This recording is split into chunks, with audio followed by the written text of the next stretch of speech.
This is episode 237 of the Gold Squadron podcast. I'm your host, Dio Morales, and today I'm joined by Marcel. Defender Vader is not my boogeyman, Manzano. I don't think he's anybody's boogeyman. I think he's one of those Pride Wolf too many times. Ooh, calling Vader a poser. Ooh, all right. No, Defender Vader a poser. Defender Vader will walk hard down life's rocky road. Hagwood.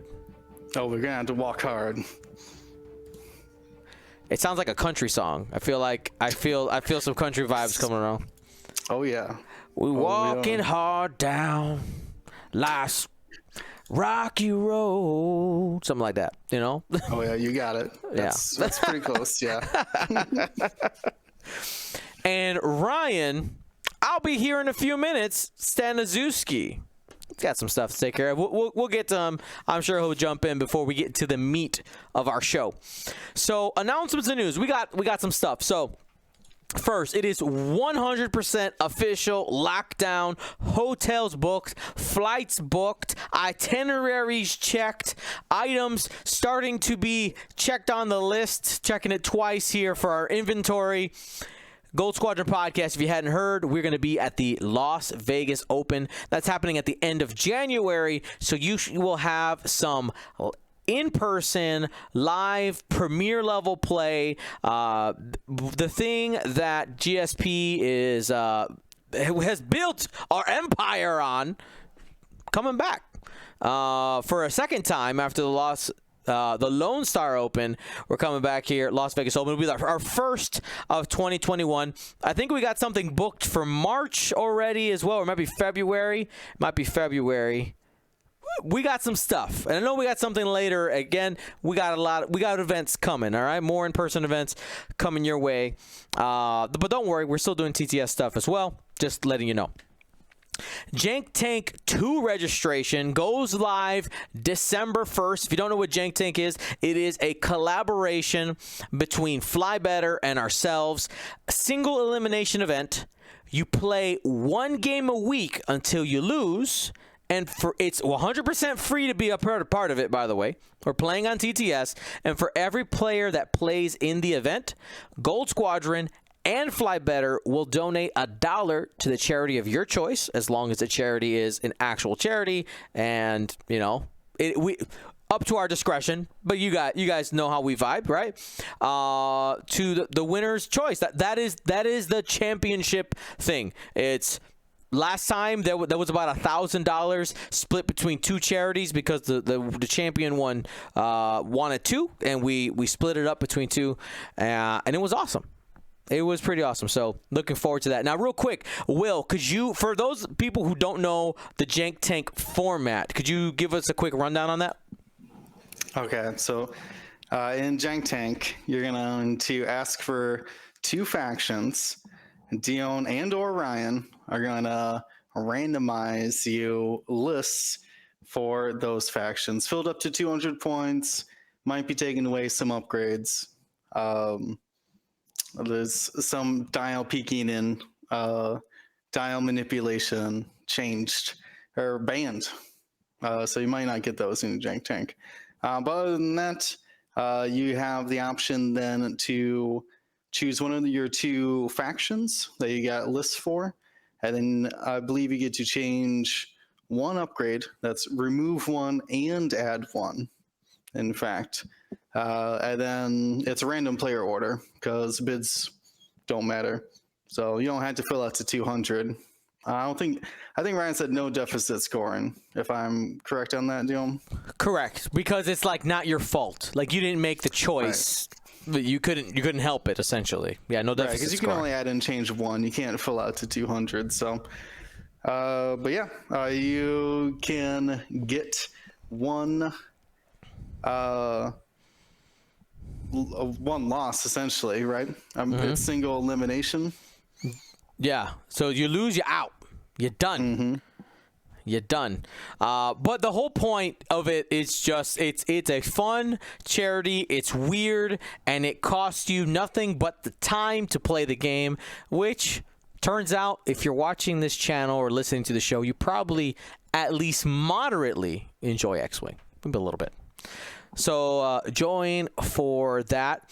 And I know I've already gotten messages like, all right, Dion, I know that you're packing up like all your stuff and doing that. Thank you for that. But like, when's the next tournament? When's the next Galaxies? Like, literally got inbox messages, people asking when Galaxy's coming back. Hold your horses. We're taking a holiday break, okay? December is for recharging and for shipping, okay? We got that. We got some Jank Tank a little bit. The major next GSP series will be announced in January. Okay, it'll be announced in January. Probably the last day of January, to be honest, because I'm not thinking about it. I'm going to use January as a planning month, and then we have that. Okay, and then we have that. But in the meantime, if you wanted some things to play with, there are some awesome community events that are going on, and just want to give shout outs to the Camino Cup, which signups end, I think, in the next couple days. They got a couple of pods. It's Clone Wars themed, and these links, you can find them on our Discord under the non-GSP events section. All three of these that I'm mentioning are all in there. So if you want to go to their information, hit them up. There's a couple days left. Also, shout out to the Lima Open. That's happening December 4th and the 5th. That's Mandalorian themed. If you guys remember, last year we did help them out by streaming and stuff. Unfortunately, not available this year. Have some family stuff to do, but that should not prevent you from participating. Go hang out. It's for a good cause. And then the XVT Season 16, I believe signups are open for a couple more days. I think maybe at the end of the weekend, if I'm not mistaken. Tommy runs a TTS and what's the other thing? Vassal simultaneously. So that's pretty cool. He always does fun formats. So go ahead, take a look at those. You can find all of them under the non-GSP events section, and go have some fun. All right. So what are we talking about today? Today, we're going to be exploring R.O.A.D, right? Random order after dials, and how that has changed the way that we fly, and how has that also changed the way that we list build. We've been in it for a couple of weeks. I know I have some thoughts. I've been able to play a couple of games. Will, Marcel, and Ryan as well. And we're starting to explore, because the reality is that it's the future of X-Wing for the most people. We're going to be switching our events to those rules as well. That doesn't leave out the idea of maybe doing legacy events in the future, but like it is what it is, and we got to adapt and learn, and we're going to be exploring that here in a few minutes. But before we do that, let me remind you that our podcast is brought to you by our Gold Squadron patrons. Becoming a patron makes you a part of the largest group of supporters that GSP has. Patrons have access to patron-only channels on our Discord, and depending on your level, you can get quarterly gifts. Our next wave of gifts is Pursuit Squadron. It's a 5-ship scum spread of pilots that you guys get to choose. The voting for the Hawk 290 started today. And as of the recording, this will probably warm your heart. Kanan is in the lead in the Hawk, but Torkel Mux is nipping at his heels in that voting race. I think I want the Torkel Mux if I could choose. That's what I'm saying. So, it's either way, Hawk's in there. So right, correct. Right. The Hawk, it's coming. It's coming. If you want to become a patron, you can type !Patreon in the chat, or click the link in the description below to become a part of our largest group of supporters. Thank you so much. All right. So let's go ahead and get into this just a little bit. So how many games would you guys say you've played with the random order after dials? More than 10? More than 20? I've played a lot. Yeah, I'd probably say around 10. Yeah, 10 to 15. Probably maybe 20 or more. Okay. All right. So yeah, I'm probably in the at 10. I'm at about 10 games right now, and you know, I want to get one thing clear. I know that there are still some people struggling with it. Okay, the fact that this is going to be the new rules, and I understand all the arguments that are there, but I have just let it all go. It's like, you know what? I'm just going to go forward with what we got. It is what it is, and then we go forward from there. But I just want to recognize that I get it, but we got to move on. Okay, I have now reached acceptance. Correct, the grieving process. Exactly, we've reached acceptance now. So at this point, we gotta do what we gotta do. Now, Ryan, I'll flip it over to you here real quick. How many games would you say you've had the opportunity to play with them? Where'd he come from? Surprise. I was trying to make it a smooth transition for our audio viewers. Ruined, gone. How many games would you say you've played with R.O.A.D? I would say 4 or 5. All right. No, actually, six or 7. Yeah, that's probably closer. I forgot there's a couple just pickup matches I did with some friends. All right, cool. So, you know, Wait, something just hit me. Mm-hmm. Did you just say our audio viewers? Yes, they're listening with their eyeballs. Okay, they got like vibration headphones that vibrate their eyeballs so they can hear it. I don't know. We're doing our correct job. We're like the baseball announcers that paint the perfect picture with their voice. Mm-hmm. Exactly. All right. So, let's move forward. Okay. So, for anybody who doesn't know what random order after dials is, okay, we'll start there as a baseline. What is it? You set your dial each turn, then you and your opponent roll 3 dice, and depending on those results, crits are the best, are the top result. Focus is the middle result, that followed by hits and then blanks.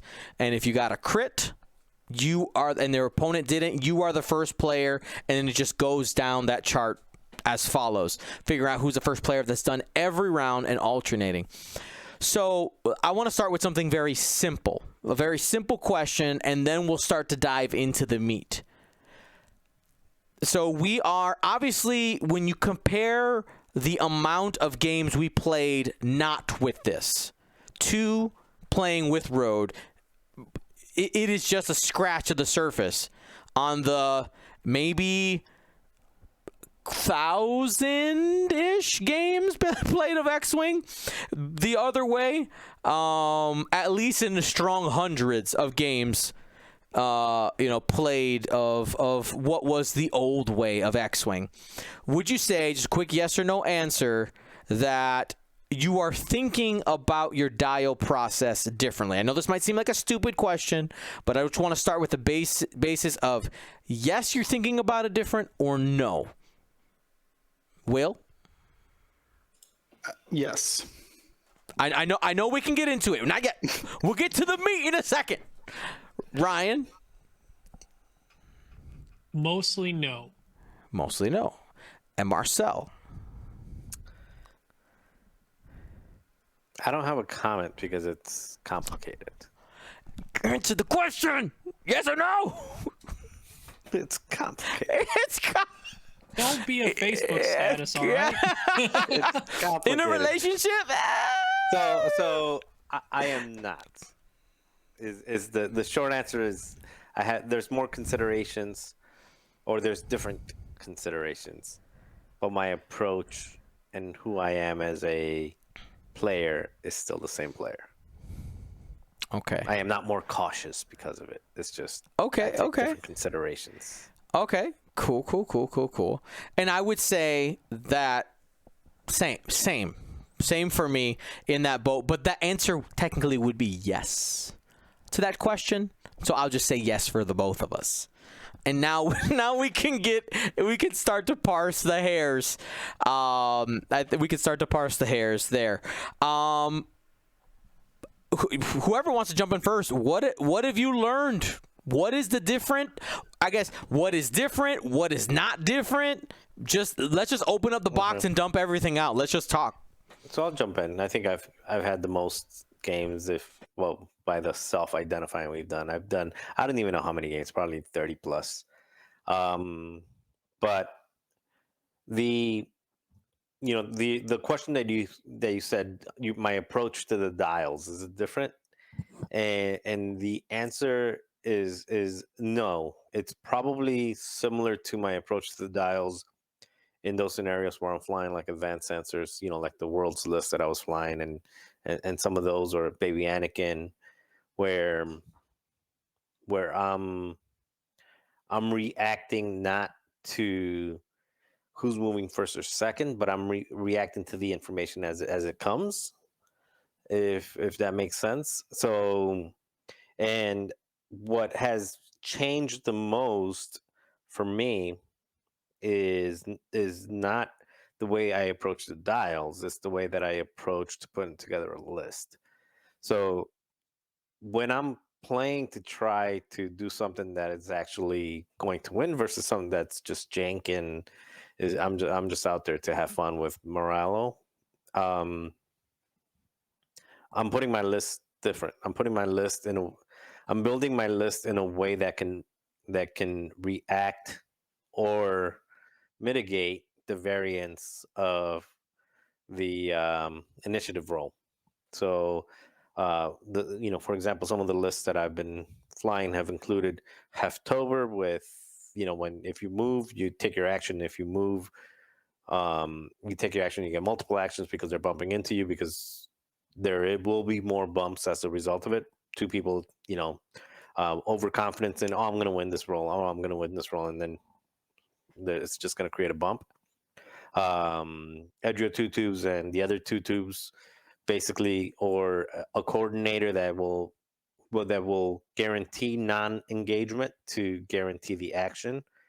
Vector thrusters, sensitive controls. I have not, since R.O.A.D became a thing, I have not flown a ship that has the capability of having sensitive controls without throwing sensitive controls on there.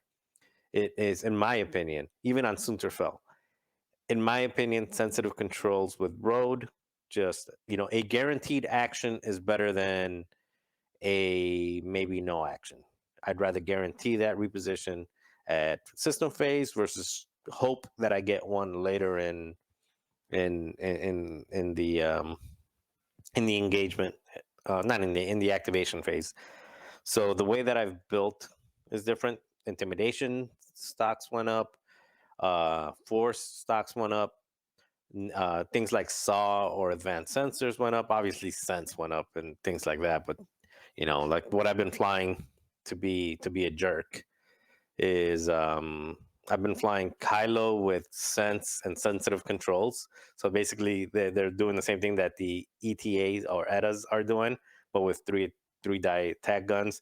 Blackout with sensitive controls, so he can take advantage of the sense from Kylo, and then Breach, which can also take, so basically 3 initiative 5s that are looking at a dial and saying, oh, that's where you're going to be.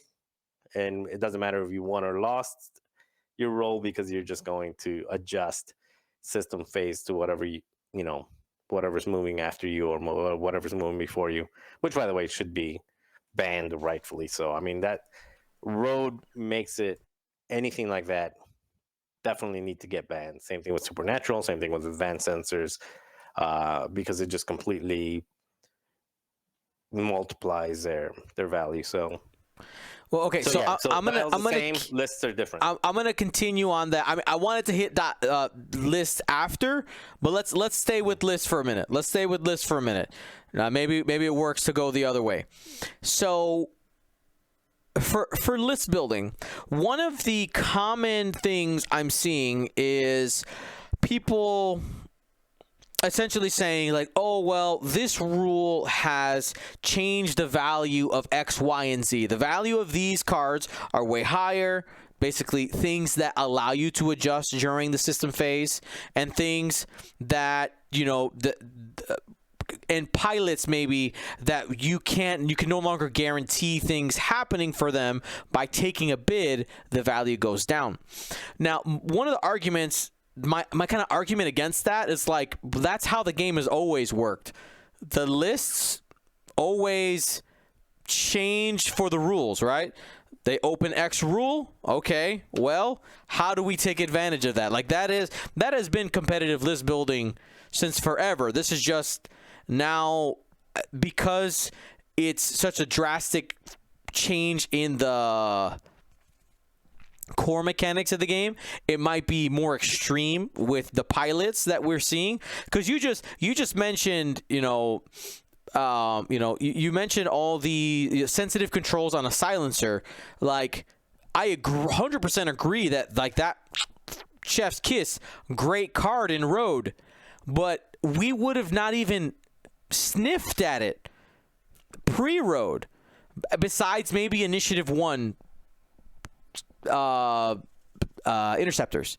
I disagree because my tournament data is going to argue with you, but go ahead. No, you're right. You're right. Your tournament data is good, but it's a two-headed. It's kind of two-headed, and it was going in that direction, I believe, because if you look at the ETAs were already becoming more and more prevalent, and their system phase maneuvering was becoming more prevalent, and the bombers, the SE bombers for the First Order were becoming more and more popular, and how good that was becoming more evident as more people flew it. But I think you're getting that twisted though, because the value on the bombers is because you can drop bombs after moving. That's different, isn't it? Not necessarily, because another ship was Death Rain. Like Death Rain once you got thermal detonators on Death Rain, people were starting to use Death Rain in that way.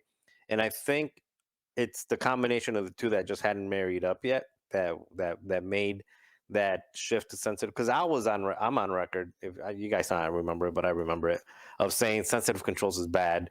Never take sensitive controls over afterburners. I said that like when it first got released, but that's because assuming that I can control who moves when. But the problem is, if I set my dial, I know where I'm setting my dial. I know who's going to block me. I know who's not going to block me. So I can guarantee my double reposition, and I can guarantee to get where I want to be and get the value out of thrusters. The thing is, with R.O.A.D, now you're setting the dials without that guarantee. You're setting your dials first, and you're figuring it out later. So that for me, that doesn't mean for other people, but for me, that was the shift. It's okay, even if I'm moving first the entire time, if I know that I'm moving first the entire time, I'm still going to keep auto thrusters because I know where I'm going to move here and I'm going to end up there, and then I'm going to double reposition to guarantee the blocks, even if I have sense and stuff like that. But now that I'm setting my dials and then figuring that out after, I'm trying to hold as much decision making of where I'm going to end up, to the end. Didn't we just say the same thing? You just repeated? No, we didn't, because what I said was that it's when you set the dials, R.O.A.D was for me what shifted it from auto thrusters to sensitive controls. Not even random play order, like rolling the dice at the beginning of the turn did not shift it for me, because for me, if I knew when I'm setting my dial, if I know that I'm moving first or moving second, I'm okay with auto thrusters, and auto thrusters is probably the best call for me. But when I have to set my dial and then I figure out who's moving when after I set my dial, that's when sensitive controls becomes better for me. So we're not saying the same thing. I thought that's what I said. I don't understand. Maybe I misspoke at some point, which made it confusing. You were saying that it was always good and it was always sensitive controls. No. Yeah, that it was always. Oh, that, no. Then maybe I misheard you, or you misspoke. You completely misheard me. We're literally saying the same thing. But anyway, thanks for doubling. Moments. We crossed our streams. All right. So let me put one thing out there, since apparently now there is no real argument. You were both against sensitive controls the entire time until That's R.O.A.D right. happened. But can we all agree decloaking is good? Yes. Oh yeah. You're going with somebody listen to the Crate podcast. I already had this opinion a while ago. It's just, but either way, getting out of the way.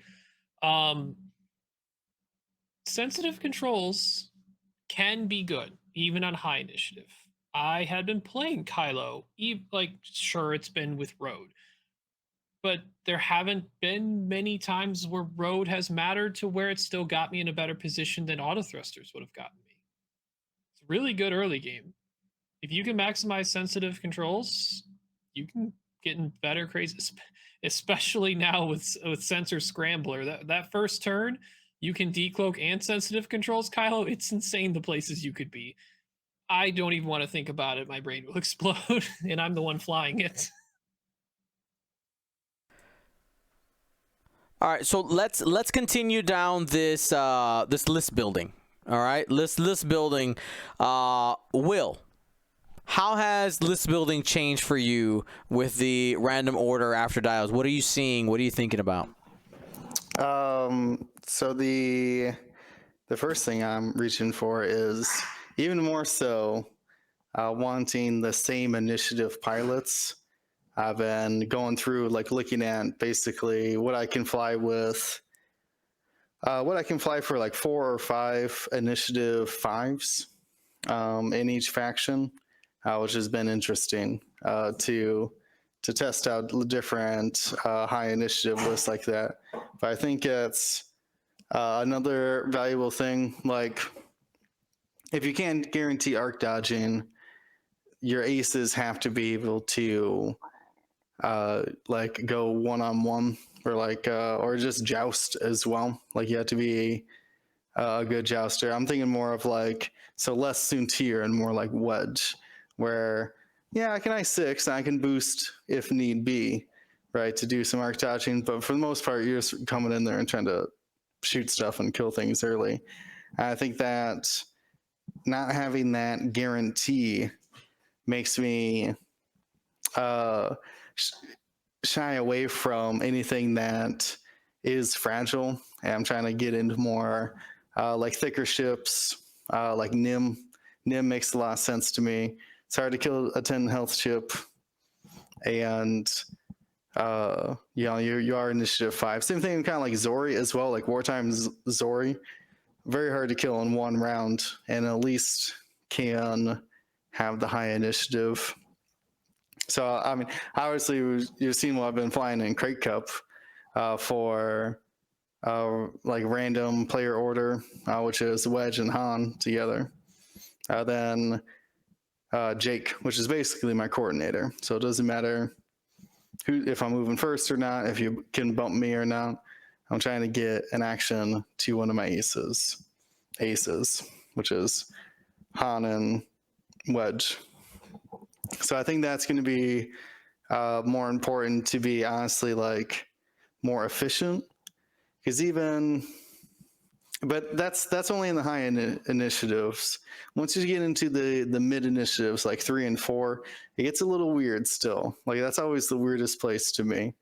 And like, I haven't tested swarms yet, though. I will say that's the one area where I'm not trying to explore right now, just because if I did do it, it would be all the same initiative. Like, I would try to have a whole list of 2s, like trying to do like 2 2s, 2 3s, and then like a 4 or 5 or something like that. Overlapping on too many initiatives might actually mess you up now, because now that person that you're trying to get out of the way might not be able to, right? So block up everybody behind them. Here's a thought that's just triggered there. Maybe we'll get more people if they want to fly what we'll call a swarm, like 5 ships or more, that maybe we get more like less block swarms and more kind of like close the net type of swarms, where they're more kind of spread out across an edge and they're trying to do this as opposed to being a single attack vector. Maybe that's an evolution that we might see. For the audio listeners, Dion was hand gesturing corralling. Yes. Sorry. yeah. Sorry. Yeah, you make a line and you wrap it around as need be. I think they should have already been doing that. If they haven't been, then they're playing wrong. Because dash, if you fly a block into dash, dash is just going to chew you up. But if you're playing against a higher initiative beef or something like that, then you're putting yourself in a block. So you should be flexible. Using Joel Springle's 5 Kirax, I know you guys were talking about like the Snaggletooth or just the odd positioning formations. Mm-hmm. That makes sense against things that are moving after you because you want to line up your bullseyes. You want to basically give as few safe places as possible to the opponent that's going to be repositioning. But that same list probably wants to get into a tighter formation if it's coming up against like an initiative 1 tie swarm or something like that, because it wants to be able to do that and then or corral or do something differently. So the tactics change. So you should already have been doing that. I think the traditional I'm going to fly in a block and everybody's going to be at a 45 or a 90 degree angle was already dead for the most part long before R.O.A.D. The only ships that I remember that were really doing that were the M3 Ace, because the 6 or 7 M3 Ace that Octocom was doing. But even he was like pincering them in. Yeah, he was like sets of 3 and 2 was kind of what he was doing. Or the Sloan Swarm, which have they were typically with the aggressors and they were flying in a block, but they're flying in a block with multiple arcs, so they're trying to stay together because reasons, Sloan reasons. Marcel, when you flew the Barons, the TIE V1s, when it was the Discipline Procket, did you keep them separate? As I always thought, keeping them separate, or at minimum in groups of 2 groups of 3 that are kind of spread a little bit, but can take advantage of each group having the tracer missiles set up. Did you is that kind of how you flew it? Because I always felt that the spread with those guys was always better to me than a block. Yeah, because they can reposition and focus, both barrel roll focus. So those are a little unique. But yeah, I always started them off in a block, but they didn't stay in a block for longer than 1 or 2 turns. They're just in a block long enough to figure out where the other people are going to be, and then get around and cover angles as much as possible. So I don't know if that was your question. So it started off in a block, but it never stayed in the block longer than a couple turns. And then, let's throw it back to Ryan here. We talked about some of the list building aspects. We're talking about ways to mitigate and or control, get more control, later decisions with R.O.A.D. Any other list building considerations you've been making, Ryan? Anything else that you think has more value, maybe less value? I haven't really discerned what may have less value right now, because it's hard to tell without the full picture. I think it's more of adjusting what may be considered to be low value is just what you're putting in the list. So a good example is I was trying out a Republic list, and instead of doing here's 3 or 4 Jedi, I was like, okay, what if I threw in a couple Torrents that have dedicated? Their goal is to just be a little bit of a screen. They're kind of a buffer ahead of the Jedi, so that if there is matching initiative, I have these guys who most of the time are under initiative of other aces, even if they move before or after going for blocks, and I can try and block them. Torrents are great blockers. They got barrel rolling to evades. Even if they missed a block, they're not dead without a mod defensively. And having dedicated for a point, obviously you have to go to the talented version, so it's 1 up and more from there, but they're great screeners. They're great front set blockers to help set the pace for your Jedi whatever route they're trying to attack. But it's a ship I found a lot of value in recently. It's just a dedicated torrent is a good example.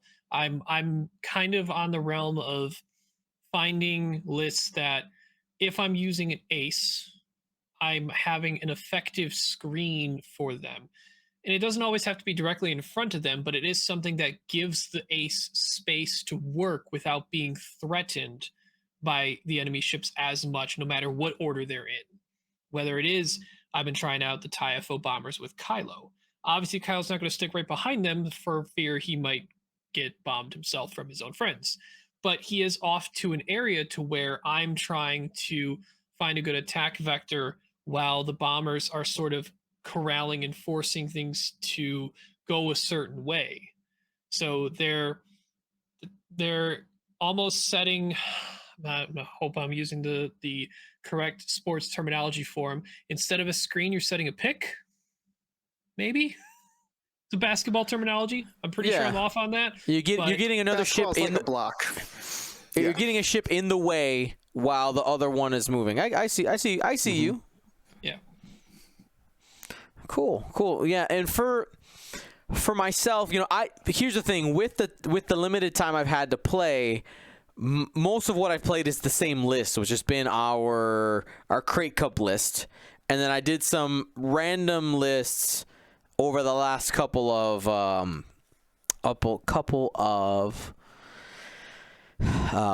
live shows that we've done. The biggest thing that I've noticed for me is definitely similar to what you were saying, Will, is initiative and how that is playing into the list building and choices being made. Because, of course, if you don't match any initiatives versus your opponent, it doesn't matter, right? Like, random ordered after dials would only end up mattering in the event of effects that happen in phases.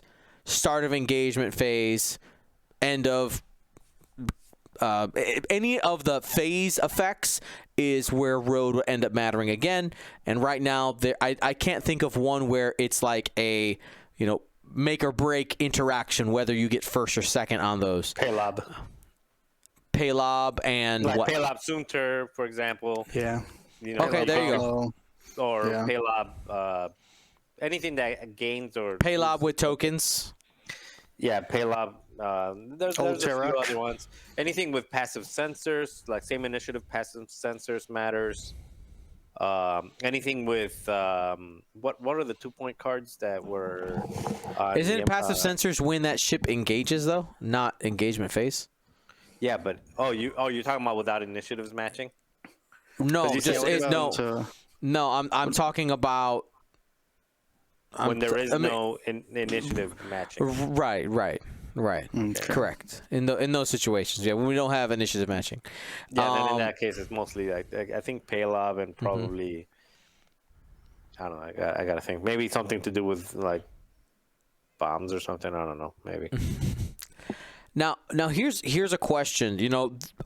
Many competitive players do a lot of meta analysis, and is there going to be value in trying to pick lists where you think people will not be matching your initiative, even if it's lower? Because I think 6 will always be popular, right?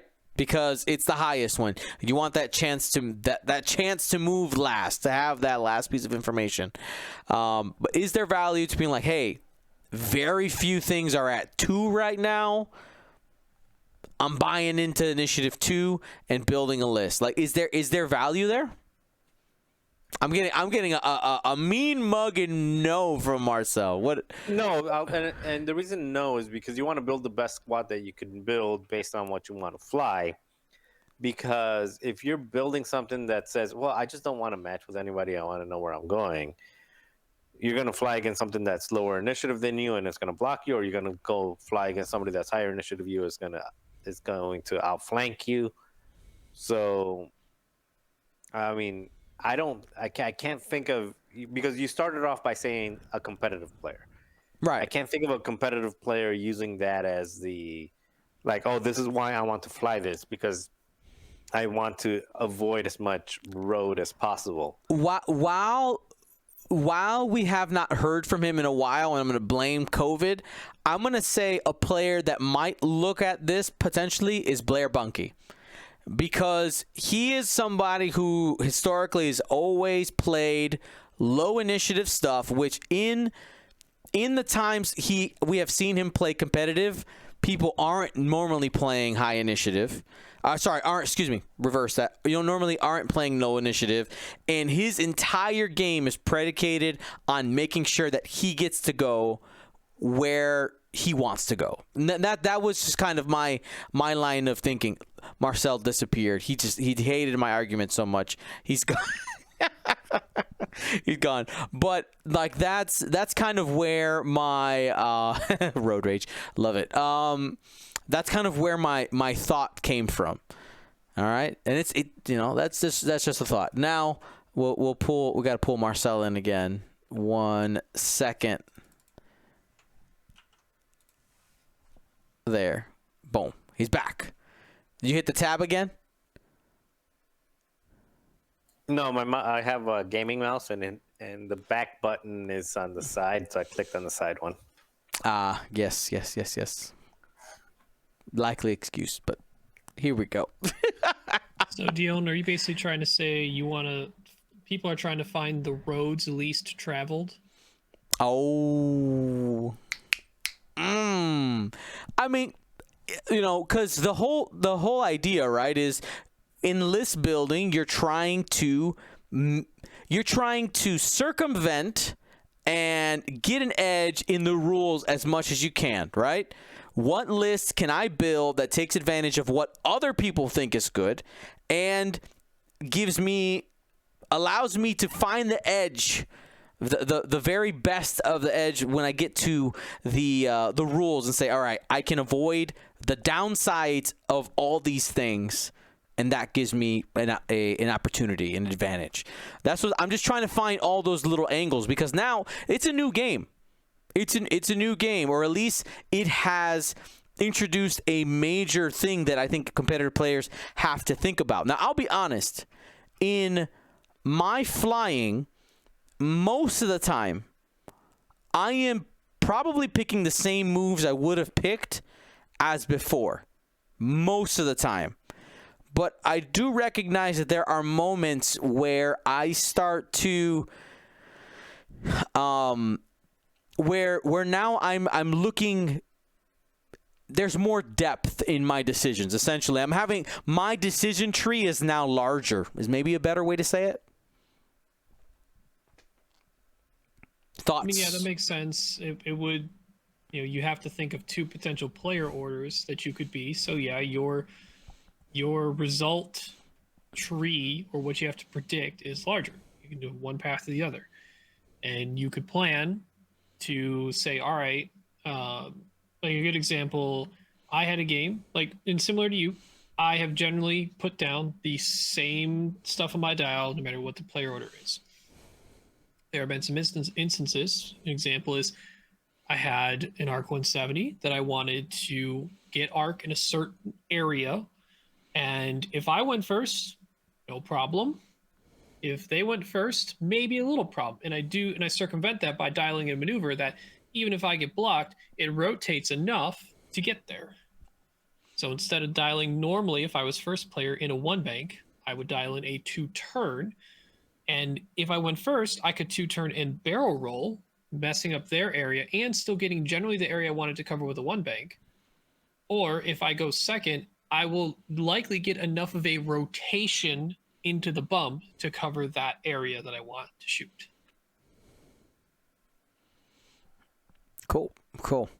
And I do want to respond to a question here. Somebody stained asking, isn't it better to make the other players make bad decisions than to allow other players to define your choices? I mean, yes, but I have no control over my opponent's choices. What I'm trying to explore now, and again, reminder, let me take the host hood off. I'm asking questions, not necessarily because I believe everything I'm asking, but because our job is to explore all the reaches of possibility. All right, host back on. But yeah, I'm just trying to find where are all those spots where little breadcrumbs of opportunity are. Loose. Hello? Hello. Yeah. Oh, did I lose you or did you lose us? No, I heard you started start saying talking. something, and then we were confused. Oh, it was my internet that, yeah. I went completely, Dion stopped that up. And I was like, well, wait, I didn't know if it was me or. Yeah. It's not you, it's me. It's that, and that's okay. That's okay. So, looking at this, now let's go specifically now into flying. We've started to touch on it a little bit. One more thing before we get off, if we're going into like we were on lists and cards, just other things that just real quick that went up in value outside of and it's actually another system phase thing. Yep. Is contraband cybernetics and stop just went up a lot. The other one that lets you take a damage, stop, and still take an action, then a stress. So I forgot which one it was. What was You're that talking one? about dampeners. Inertial Dampeners. dampener doesn't give you an action though. Oh, it doesn't? I thought it was white. No. And then It's a It's white, white. stop that you immediately get a stress for, so Okay, that you got can it. still do it while you're stressed, because the white maneuver not a okay, red maybe not as much as that one, but another one that does, and I've been using a lot. Actually, William and I used it on William yesterday. Overturn modulators. That Overtuned modulators? Yeah, that one. Overtuned. The They're one where you really get the good. recalculates, yeah, because at Yeah, that point, they're so you good. set your dial when you want to go. You really need your tokens that turn, but it allows you to gamble, and if you gambled incorrectly, and you're moving second, it's a good way to guarantee that you're still going to get your actions while bumped, or at least your tokens while bumped. Your 3 calculates. And then the other interaction, obviously, was the overtuned modulators together with. Look at that! Whoops. We got Yeah, you might want to move that one. Oh yeah, there's definitely a numbers alert. Identity. I theft. overpaid Anyway, the government and they send me money back. So the where was I? So overtuned modulators with gamut key turned out to be ridiculously hilariously good, because the downs we already knew Jabba the Hutt was good with it, but the downside of overtuned is that if you still have your tokens at the end, you're going to convert them into strain. But now if you got your tokens, just convert them into tokens for the next turn with gamut key. So those two play off really well. But anyway, that's kind of a side tangent. These in general with R.O.A.D are a real quick. I'm going to gamble, and if I win my gamble, I still have the modulators. If I lose my gamble, you can choose this at the system phase. The system phase. Okay. If you haven't, for people who are fans of Boba Fett, if you haven't tried Boba Fett with overtuned modulators, you should. Just flat out. I mean, really any like real tanky ship like that who can mod its defense as well as its offense. Yeah. Oh, and yeah, like we were talking, you and I, Will, this with on a YV, like on a slaver or something. Oh yeah. Overtuned with I wanted to put Gamut Lando Key crew and Lando. That way you get your rerolls, you get this. And Lando and overtuned is pretty ridiculous. Yeah, it's hilarious. Because now you can spend those calculates to reroll on offense and defense. Mm-hmm. Wow.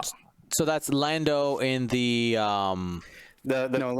Well, actually, Lando Pilot would be pretty good too. Yeah, Lando Pilot, but in this case, it's Lando Crew. Lando Crew's ability allows you to the scum one, right? Yeah, the scum one. Exactly. Yeah. Allows you to spend a green token in order to reroll up to 2 of your results. So you get 3 green tokens. And again, with Gamut Key, you probably had to have a reinforced or something else that you're carrying over from the turn before. So you got a lot of tokens to. And But then it's just like an easy way to guarantee mods, regardless if you're moving first or blocking or being blocked or anything like that. Yeah. It's basically scum force, is what overtune modulators is to me these days. A 1 turn Scum Force. Yeah. Most scum it's- ships it's- only it's- last 1 turn, so It's the turn you need it anyway, right? That's right. You gotta have it when it matters. You gotta have it when it matters. Any other? So here's a question: are there any pilots that we have not seen competitively that may be popping up now? That as competitive road starts to turn its wheels. There it is. Ta-da-cha. I didn't even get a smirk out of these guys. But anyway, what are some pilots that you think might be popping up that weren't common before? Ooh, I got a real good one. Zari? Zari's good. Because You can't be either blocked. I mean, That's smart. I wanna go for Ved Foslo. Oh, What Ved yeah. Foslo could do with moving second. Very, very good. Ved Foslo can change the bearing to 1 speed, or no. Has to be the same bearing. The speed. but you change the speed 1 higher or lower. and it doesn't have to be your dial either, which is different than like Hera. Yeah, so good. I mean, Hera's another one, right? Hera and the Ghost, or But the not only Attack the Shuttle. Ghost, like the Attack Shuttle. I think a lot of people sleep on the Attack Shuttle Hera with Attack Shuttle Hera with Intimidation cheap, and dude. Ion Cannon is a really easy way. Another one, actually, Sabine. We didn't even mention Sabine. Sabine on the TIE Fighter or Sabine on the I like Attack Shuttle. Repositioning, system phase not system phase. It's Before preposition. activation, preposition, you can barrel roll or boost. I played Sabine on Wednesday against Dion, and she was getting it. She was Did you getting have it. debris gambit on it, so she can barrel No, I roll? was in- It No, I was was in the- random I was in list. the It was TIE random Fighter. list. Yeah. No, I was in the simple TIE Fighter, but man, that 26 points was doing work. Can we try to find one for every faction? We got Resistance, we got Empire, we got a couple for Rebels. Okay. What's something in Scum? Something in Scum. And chat, by the way, those of you who are watching live, feel free to throw something in if you got it. I'm not above taking your guys' suggestions. What is something that you think we might be seeing? Just perusing through my pilots here. Okay. I mean, with Dalen Oberos, I know it's been A lot of people right. have been using Dalis. A lot of people have been putting him more lately. Or I like Oberos. I would say wrong one. We Wrong only saw it with, I believe, 1 person back in the Galaxies event. But you're talking about Unkar? Oh yeah, Unkar Pleb. Now, I'm not even even the same initiative thing. Sure, whatever. But even just the fact that you could bump your own ships into it and get that barrel after everyone else, like he did use Virgil Hayward. That is a really good one. I'll throw one in there though. One extra one in there for that, which is good on multiple ships. Which is either Houndstooth or the Houndstooth or the Millennium Falcon title, which is system phase shooting out something in the system phase. I've been using Morale Eval with a docked Z95, and the Z95 has Intimidation. Just, I guessed wrong this time. So system phase, I'm going to go make sure that I block my space and my ship still has the action, and now you're intimidated. So just I'm putting Houndstooth, but I think any docked ship in general, anything that you can shoot out in the system phase, just went up as well. So again, the Millennium Falcon title or the VCX, actually No, not the VCX, because the VCX only shoots backwards, but the other ones do. All right. What about in First Order? I know it's a small faction. I mean, you just put up sensitive controls. Sensitive controls, Sensitive right? controls, yeah. I think we're leaning away from pilots, but yeah. And Tabson. Tabson's always been good, though. Yeah. Yeah, he never cared. He Turns got out when even you got better 12 health, you don't really care about a lot of things in the next one. You could still see, because before we only saw Xi shuttles in the form of Malrus. Don't be surprised if we see even the generics now. I think they did go down in cost too. On top of that, in the last Oh, one. you're right. And But low initiative coordinate. What's the name of that thing? First Order Courier. what is the white coordinate crew? Tactical officers, only 3 Officer. points. So you have Yeah. 38 points for a First Order Courier. Not bad. And that leans into in First Order Agent Tarek's crew then as well, being able to hand out calculates to people even if they bumped. Which has me thinking about 311 Vulture as well. Okay, Someone let's go grab that one. Yeah. Because that start of combat, like Agent Tarek's, so you can just find the ship that bumped and throw it the calculate. I like it. Yeah, I like it. Whoever needs the most, just pass the calculate. And I think the only one we've left over is Republic. Oh wait, we didn't do. Are you guys are on Separatist now? I see the. Oh, we'll just throw out a Separatist one. We can keep adding more. I just want to. I want to complete the set here. Republic. I mean, Give me a 10. I mean, she can change her dial.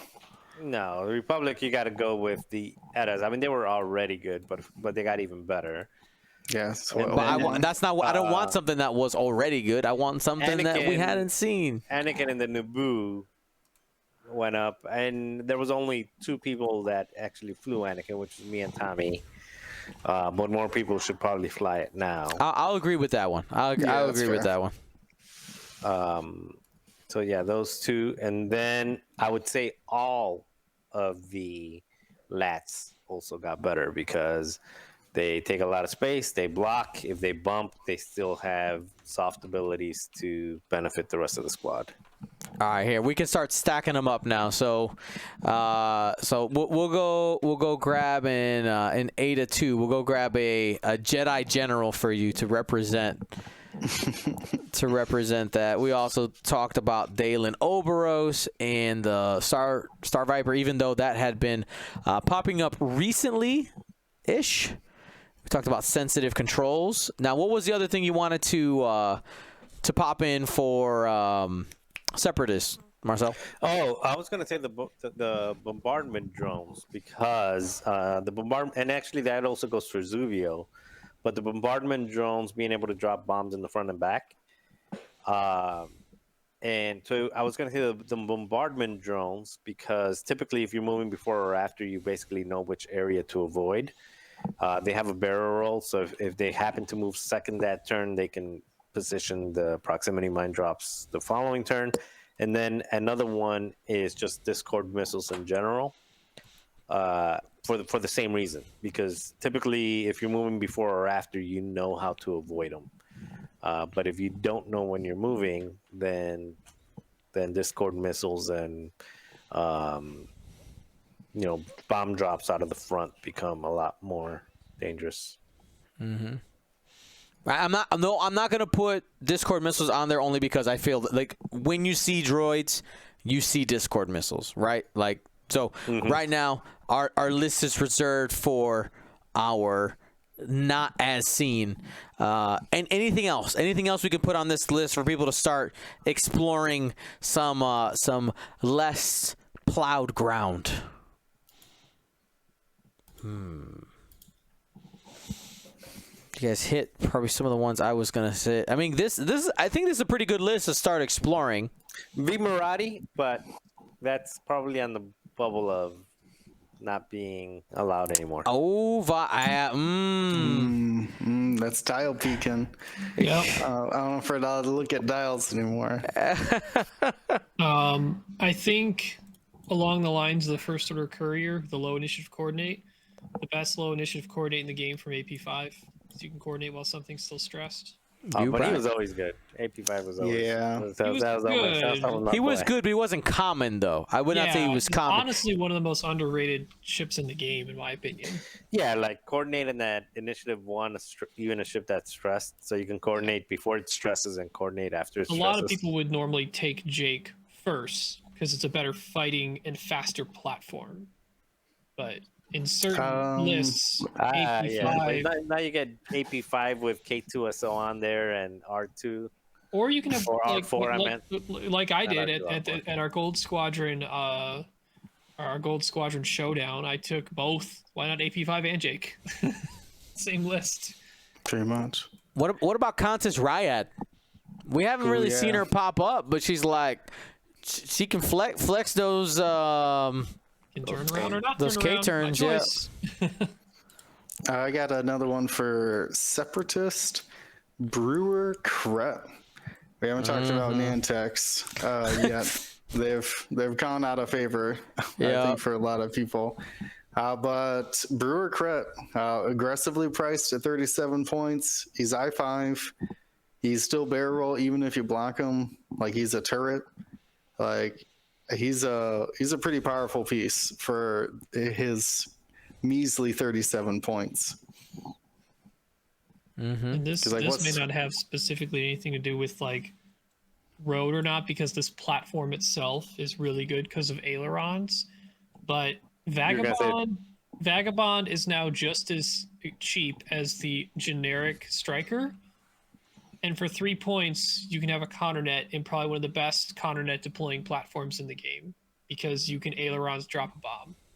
Duchess. Which, if I learned anything from flying the Fombers, boost bomb drops really good. I was gonna say that's not that much different from the Fomber, but I guess you get to move at I2 instead of system phase, though. Yeah.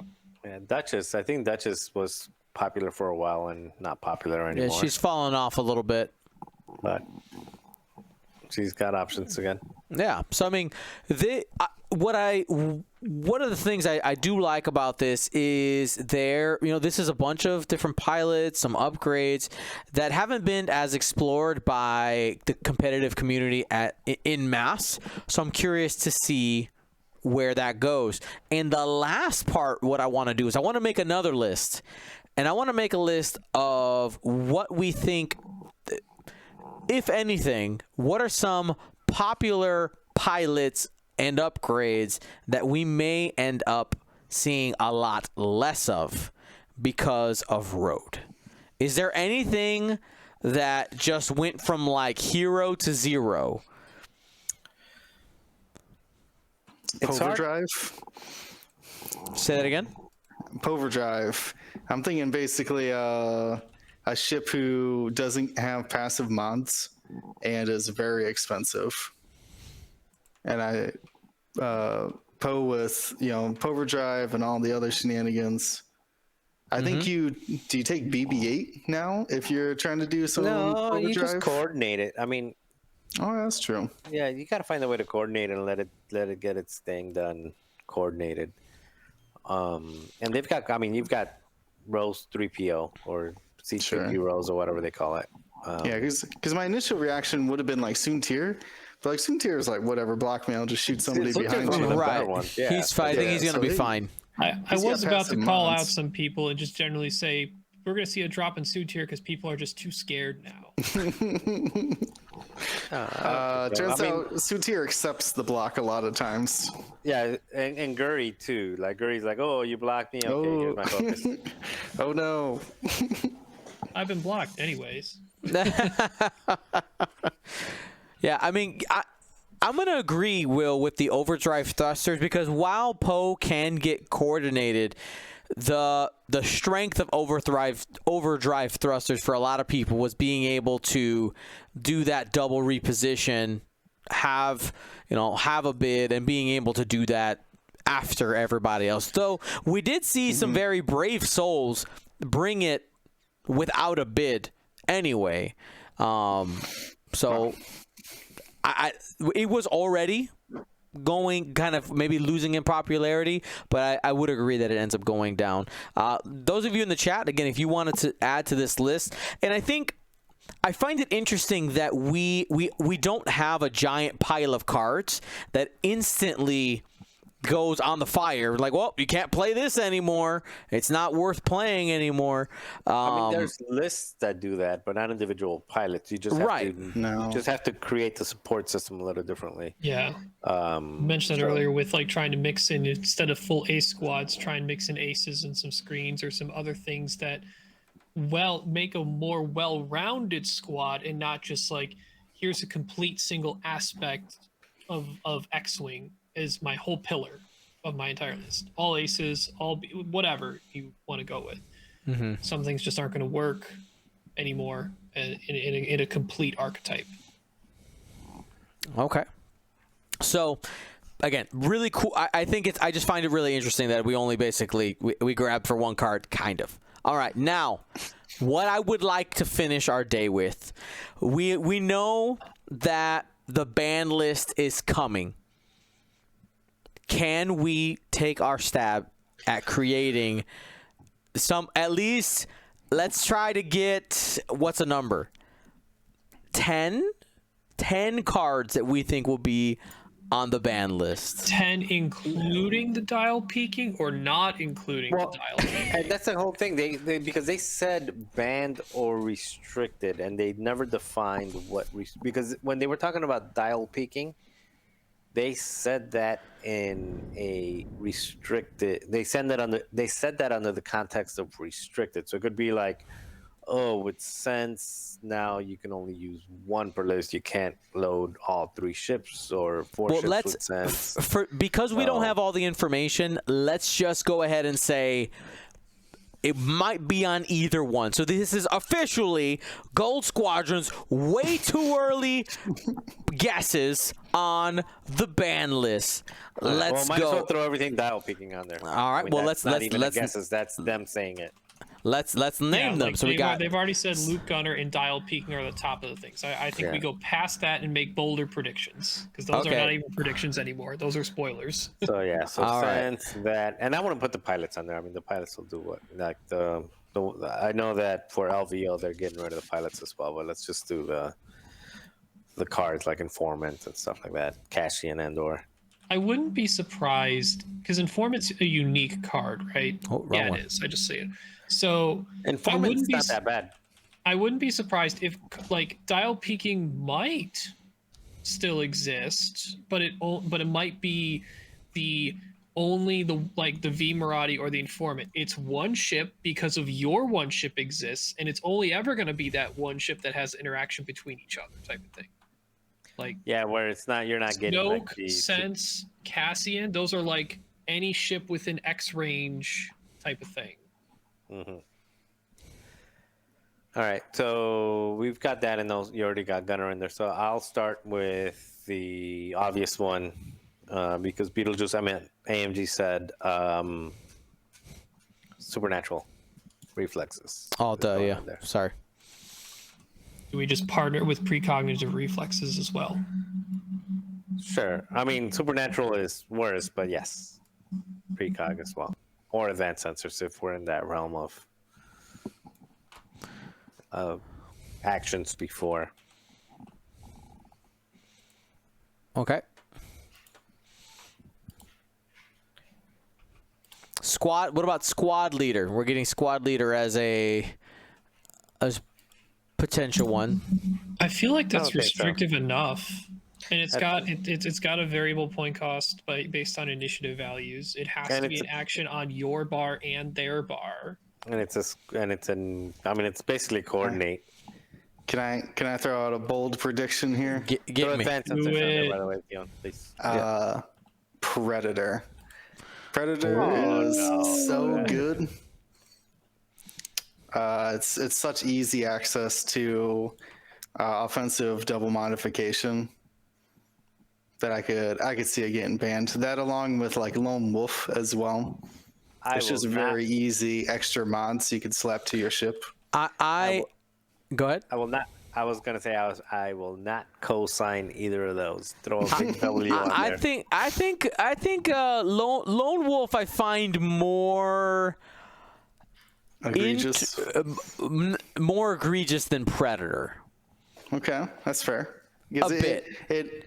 It encourages two ship fat builds, Right. where you just stack your defense. Sloan.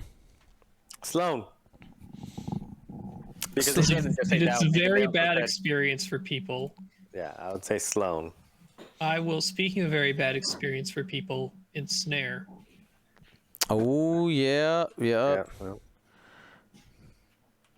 I like that because one of the things we did talk about is the Nantex with random order after dials. One of their strengths, of course, the fact that they are not as punished by being blocked as other ships because they can still, in a lot of cases, be able to shoot them by barrel rolling and adjusting their turret. So taking away ensnare kind of permanently kind of adjusts that platform a little bit. They're still really good in numbers because of obviously they were a runner-up in Galaxy's 2020 without ensnare. But yeah, I would agree. Ensnare's got to go. I'm going to throw in two more and I'll be quiet for a while I have them on top of my head. Mm-hmm. These deal with the idea of the dial is sacred also for yourself, not just for you looking at them. Slave 1 Scum title. Yes. And Cadel Conics from Resistance. Oh, that's is a deep cut for some people. Changes your dial. Deep cut. I think I'd rather see the droid, the Republic droid. R2A6 R2A6 had that one as well, yes. Yeah, because that one, there's just no penalty, man. How do you spell Cadel Conics? I can't find it. Cadel starts with a K, K-A-Y. Oh, yep, would have never got it. All right, there it is. Fair enough. And what was the other I one? agree with Sorry, Will. Ryan. R2A, or Will said R2A6 from Republic. Yeah, that and Slave 1 just has no penalty. Mm-hmm. Like, I mean, we throw an Season Navigator on there as well. Changing, I mean, Go for it. this Yep, is Season changing your own Navigator. dial. And anything that allows you to change your dial. Yep. Mm-hmm. What about what some people are asking for some pilots? Sassy Tin. Yeah. I mean, because if all of these go away, right? All of these ways to change your dial, people are going to start being like, I need it. I need that way to change my dial, man. You got any? And we're like, Sassy Tin will be sitting right there, right? Well, and the question becomes, is it the upgrades that are more the problem because they can have a chance to be on multiple different platforms and that's hard to balance? Or are the pilots safe because it's that one ship in that one faction and you have to spend the full points to get that ship, such as V Maradi, Sassy Tin? Like we're throwing these up now because it is likely they're looked at least. But does AMG consider the pilots less of an issue in this regard? I would probably say I would. If I'm guessing, I would probably lean towards yes, and I would also probably lean towards, because the way I look at it is there a cost associated to it? Like with Say 10, there is a cost of force, but the other cost is Say 10 just sucks. So you're giving up a ship to be and you have to stay close to the other ships, and basically you're giving up. Stacey can do it to himself. He could, but what I'm saying, so can the X1, the Thai X1, the one that Will mentioned earlier. Med Foslo. But those ships, there's a cost, and then there's a downside to doing it. Oh, there's no downside to Bed Foslo. He actually gets better moves. No. I'm talking about like say 10 and okay. Comparatively, I see. Yeah, there's a downside to a lot of these, but things like Supernatural, no downside. Precognitive, very little downside. Ensnare, zero downside. Slave 1, zero downside. So there's a lot of these cards that have absolutely no cost other than the points. Like, you spend the points up front, but there is no cost in the way that you play by having these things on there. So what about Hera VCX? That would be another one that I would add. That's probably one of the ones. Hera anything, not Hera VCX. Hera VCX or Hera Attack shuttle as well. Yeah, that you could look at Sabine. Same thing. Oh, do you want to put up the Tri-Fighters? Well, Yep. Sabine, Flakkas? yeah, the Sabine. You see, I don't think Sabine is as big of an issue because of the Initiative 3. I think Initiative 3, doing that at Initiative 3 is not oppressive or as oppressive as doing it at Initiative 5, in my opinion. But couldn't you? It is more likely to be oppressive, yes, but still feels oppressive that's- to going against people who are lower initiative than that anyway. I mean, that's just like saying any striker or any Ada is oppressive because it gets to move because it has preposition. Yeah, I think Hera, it's a little bit unique because of doing that Initiative 5 is you have the potential of basically doing this after everyone else has moved. That and actually changes your dial. At least, like you said with the Strikers and Sabine, it's a contained action on that ship or pilot separate from dial changing. Yeah, and also you have Hera now in another like prevalent ship. So if you do end up, for instance, taking her out of the Ghost, which does end up feeling a little weird canonically because you're like, but that's like her ship.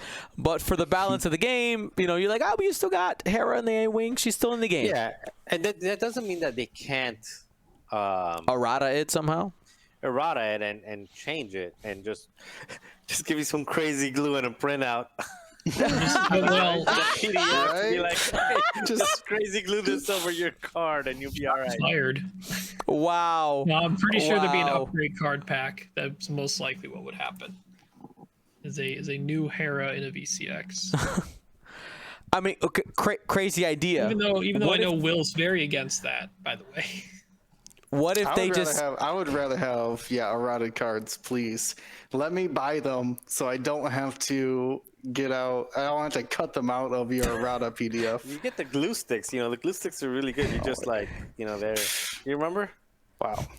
You get the scented ones and then taste it a little bit. I remember when they errata the No, I Jump want Master in that. first No. edition and people started taking the hole punchers punch? on the upgrade Yeah. card and the upgrade slots.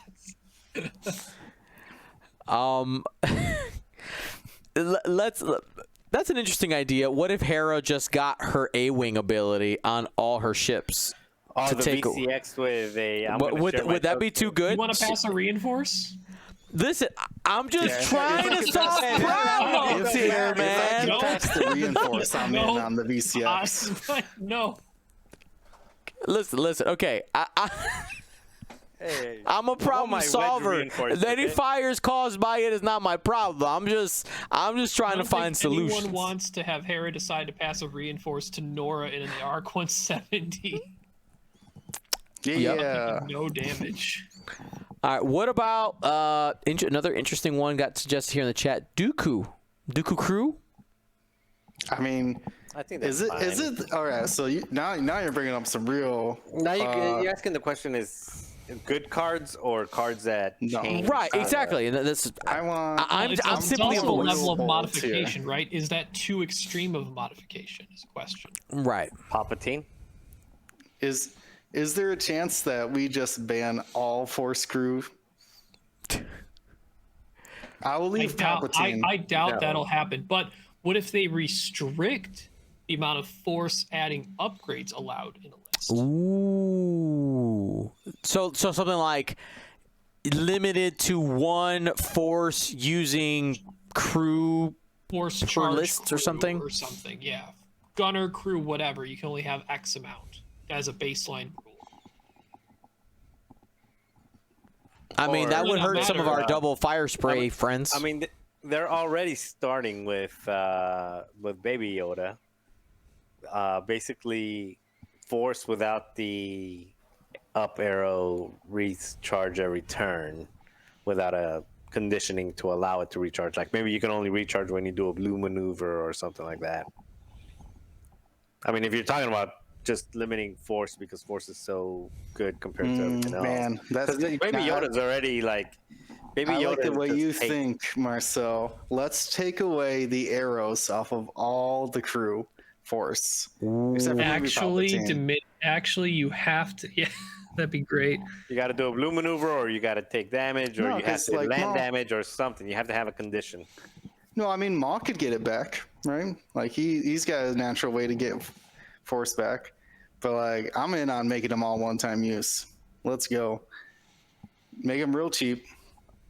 Except for maybe Palpatine. Palpatine could get like the arrow for it because he doesn't really have like an ability on his force. You know, he just couldn't use it for anybody.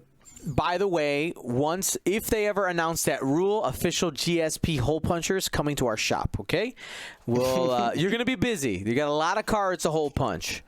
But yeah, that would definitely be an interesting. I like that. I interesting like way to go that about you that. can only recharge your force Under if some you- condition. Under a condition. You have to meet a condition, successfully complete a maneuver, successfully land the hit, successfully complete a blue maneuver. Something that allows, and then ships like Mace wouldn't do, then their stocks go up because Mace can get it under red maneuvers, or Baby Yoda. Actually, I mean not Baby Yoda, Big Yoda, big tiny Yoda, old Yoda, then becomes useful because now Yoda's actually a way to recharge force. Yeah. I would like to propose a very common card that's used in many lists to either be restricted or banned, because I think it sometimes makes decision making trivial when you do linked actions on certain ships that just get a better dial now. R4 Astromech. Mm-hmm. Now, I understand obviously dial changing is more of what we're targeting, but I think there's some platforms that just slap it on there instantly. And then like a lot of their, whether it's Poe, whether it's any of the ships that can take an astromech that can just say, I'm going to slap this on there and I'm not going to have as many consequences anymore for doing linked actions. One of the reasons why I like the design of ships like the Belba Lab is because when I consider doing that linked action, I really think about next turn, do I have the capability to clear this if I need to and still be in the fight as needed? You could even consider stuff like Resistance Leia or Rebel Leia. Does lowering the difficulty of your maneuvers have enough of an impact to either A, restrict or ban? Is it maybe only a problem on the generic upgrades and less of an issue on the unique upgrades? I'm starting to feel a little sick, a little tired. I'm not saying I'm headstrong in this. This is a consideration. Yeah, right? yeah. I want the consequences to still occur on some of these ships. Maybe the unique ones are fine, right? And that they're unique for a reason. Obviously, both Leias are powerful, but does something as simple as R4, is that too widely accessible to make a dial matter less when you can do more blues? Yeah, I'm feeling the heartburn of all our Italian friends. Having a massive. What are you proposing? So I have a different route. Stop giving them ideas. I got a different route I'm going. If we're saying that dials are important, right? It's the most important part of the game. Do you think that they would ever ban ion weapons? Is ion essential to X-Wing, or is it too powerful? I think ion gives you a chance in those matchups where the less maneuverable ships, any Y-wing, basically, I think they have has to a keep chance a to good win a game. ion, but it is Yeah. It is something Dion's right. It keeps certain things in check. Because if something happens and like certain ships get prevalent in the meta, ion may be a button that people need to press as like an option. I need to use this, but ion time. Let's see if this works. And if it works, control aspects in the game, they do suck. So the deal. Go ahead. Finish your thought. But yeah, that's most of it. So the thing that I was gonna ask. Okay, now let's look at what we have here, because I also think we need to start playing devil's advocate a little bit, because we're going a little ban happy here. I mean, not really. This is what is this? 10, 11, 12, 13, 14, 15, 16, but with our 20. suggestions of even my Yeah. suggestions of Well, like, this is let's where we just get knock close to the fourth, let's line, knock though, this right? All This right. is where the hard decisions happen. So but- you fighting back at we want this. Yeah. So let's put a little devil's advocate with the suggestions that are on the board, or on the board, or the suggestions that we were even discussing. Yep. Is abracadabra? This is now reality. Who benefits? Who loses? And what do we end up with? In at this point, we don't have supernatural. We don't have a lot of the dial peaking. So the no dial peaking helps the higher initiative ships, obviously, because the ships that are potentially moving last. So does this help something more than the rest? Does it mean that we end up with a bunch of I4, I5, not I3, I4, B4, 5 ship lists, or do we still have the 8 ship outliers and the 2-3 ship outliers that can still do well, or does it narrow everything so much to just like what is the most efficient, cost-effective thing? So if the most efficient, cost-effective thing right now is 5 X-wings, then let's fly 5 X-wings, or if it's 6 TIE fighters, let's fly 6 TIE fighters, or like at what point do we narrow everything so far down that you don't have these outlier abilities that can punch above their weight and allow for these 2 or 3 ships to really dominate to the point where they become competitive, not dominate to the point where it becomes oppressive and you can't do anything against them? I wonder. So, I wonder from a design aspect, if you take you go cold turkey, you just rip all these out, right? They're just gone. You see kind of where things settle, because let's say, because a majority of these, of the ones that we most commonly see, are in lists where you have low ship count. Right, I'm looking at Sense, I'm looking at Slave 1, Supernatural, Lone Wolf, Advanced Sensors. Those are usually in low ship count lists, 2 or 3. And those are the ones we actually see most of the time. Seasoned Navigator as well. And maybe you're right, Marcel, we end up in this kind of 4 or 5 ship bubble. Do you have then an opportunity to re-release these cards, but you have to make some type of adjustment? I like your idea, because one common complaint is like, well, our 2 ship list's gonna go just away. They're just gone. But I don't know. It is a very interesting idea that you propose there, Marcel. The idea of how much can you take away but still have variety? Is that kind of what you're thinking? Yeah, at what point does just going back to the Nantex, to the Nantex meta that we had for that couple months, where there's some, or even the 6 Barons, where everything is costed, where we're not at a point where a certain ability is beating out the other abilities. We're at a point where we're just trying to find what is the most efficient or the most value per point. And now it becomes a matter of, the X-Wings versus the Kirax fighters. The X-Wings are worth 39, where the Kirax is 40. So now let's spam this, or let's spam that, or let's spam this combination. Might not even a single ship. It might be like a combination of ships. But essentially, you're just trying to find not necessarily abilities that play off each other, more so than trying to find just what is the most efficient jousting block. And there's one other thought I have. One thing that we could end up seeing from AMG as well, because we do know that they're starting to develop some scenarios and things like that, we could also see seasonal bans.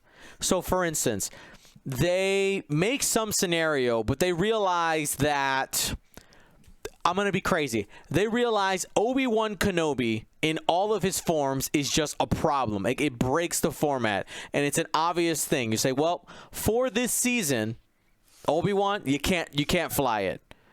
But they have some way to delineate that it's a temporary thing potentially 4. I know that makes you upset, Marcel. I know I'm hurting your heart a little bit. But could we end up seeing something like that, kind of like seasonal bans due to their You mean hyperspace? I'm not saying hyperspace necessarily, but because it sounds like, because there's going to be standard and there's going to be extended. That's the vocabulary that they've used, and then the ban list is something different. I mean, it's connected. On both. Right, exactly. It's another lever that they can pull. I'm just curious to see if we end up getting seasonal ones because they want to explore an idea or a mission. Because I will tell you, writing a game mechanics where you're like in game actually trying to do some type of objective can get broken by certain pilots. We've witnessed this in some community mods. Will? Yeah, I mean, things like maybe this season obstacles are very important. So like banning the like seismic bombs, right? Or trajectory. So you can't just like throw a bomb into where you want the objective to be or something like that, right? Or maybe just like bombs in general would, so you only had to play with mines, I think could be a way of correcting, maybe not flawed, but problematic ways to deal with the kind of narrative or objective plays.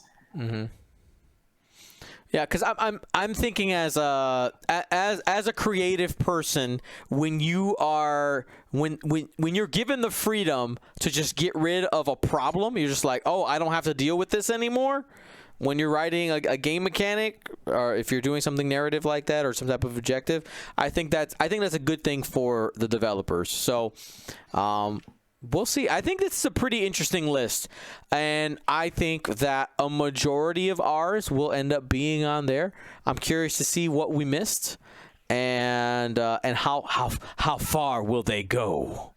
So I'm gonna make a request that at some point we tackle it. Not today, obviously. Right. So a lot of the conversation lately, and I'm saying lately, maybe like the last 6 weeks or so, has been restriction and kind of like trimming things down back to what the initial intent and core of the game was meant to be, and why people bought it, and allow new players to come in, and basically get rid of some of the things that either had power creep to the point or were outside of the core, what they felt was the initial intention or the core of the game. Dial peaking, changing dials and stuff like that.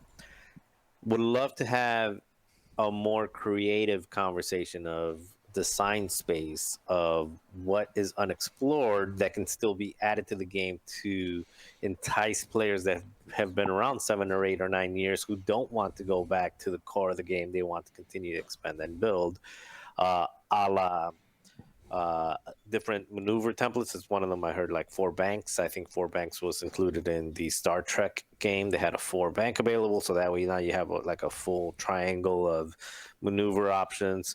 We're talking about different, gas clouds.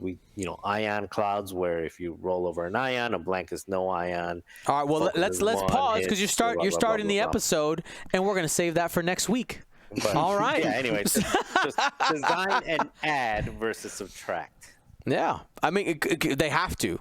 That's how they gonna make their money. They got to. Let's give them some ideas. All right.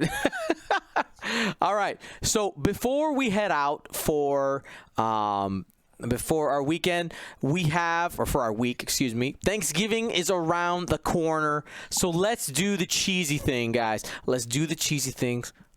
What have you been thankful for this year? Silence. My most amazing, wonderful wife, who's going to give birth in about 2 or 3 weeks to our very first child. Ow! That's a pretty good thing to be thankful for. Beat that. We can't, but we can still say stuff. I probably should have just lined that up for Ryan to go last, I kind of probably messed this up. But it's okay. Marcel, what are you thankful for this year? Honestly, health and just the community, the health, Kayla, family, my new kitty. He's so adorable. I can't believe how many hours I spent just like staring at her, throwing mice around, and watching her play with the mice. But just in general, just like I said, just people, and of course, just I'm fortunate, so just blessed, to have the people around me and the opportunities that I've had. So and the friends. Actually, that's too many things. A lot of things to be thankful for. That's okay. That's okay. I've got a lot to be thankful for, but I'm gonna say, in a time where there's a lot of solitude because of COVID and because people can't get out and about, I'm blessed that I have an extended community that are anything from just acquaintances that we know and say hi and share a common passion to really close friendships that all happen through the multiverse of the interwebs. And that's been, I don't know where we would be without just having those connections with people, and putting all the toxicity aside from like I hate you politics or this or that happens online. All that sucks, but also all of the connection that it brings, I think that gets overlooked. Like the toxicity overshadows sometimes like the good stuff that gets, and we've got some really cool stuff. And I mean, think about it. We chill here every week. We talk even outside of this. We play, and then the people that are on chat talking. The people. It's just an awesome community. Will? I'm thankful that Marcel said all the things I was going to say before I could. No, I got, of course, my dog, and got my own place, so I can't complain about that. And yeah, I mean, you guys, honestly, I've been having a lot of fun this year. I know we've been, I felt like last year was like struggling to find like maybe like the new world of online. But I think this year we've really hit our stride. Not just in the X-Wing, but like just in life in general. I think really people have gotten accustomed to calling online home, which I think is interesting. So not sure what else, Dion, I can add. That was awesome. No, that's fantastic. And of course, yeah. Thank you, our audience, our supporters. Thank you, Marcel, Will, and Ryan. You guys are awesome. This community has been a very unexpected thing for me. I think for in our lifetime, you tell 10-year-old Dion, who was being bullied every day, and just believed that the world would never get any better. What cool stuff he gets to do now, and he wouldn't believe it. Obviously my family, my daughter, my wife, it's just things are good right now. And I also want to be cognizant that I know that not everything isn't always peachy keen. Everybody's got their demons, their things that they struggle with. Even Dion Morales has his dark side. I know, crazy thought, but it is always awesome to be able to. This is, you know what, Will? I think you hit it. This is home. You can be you at home. You can be safe. You can feel loved, and that's awesome. You forgot one thing. What did I forget? That you're thankful that William and I are carrying you at the Look, just because you guys play your games earlier than me, and my opponent's like, there's no point to play. Okay. Listen, I have a important win that allowed us to skate into the cut. Okay. So That's very true. The one that I dropped, you picked it up. So that's right. You got it. I picked up every game, but it's fine. Just hold Will's the over whole here. team.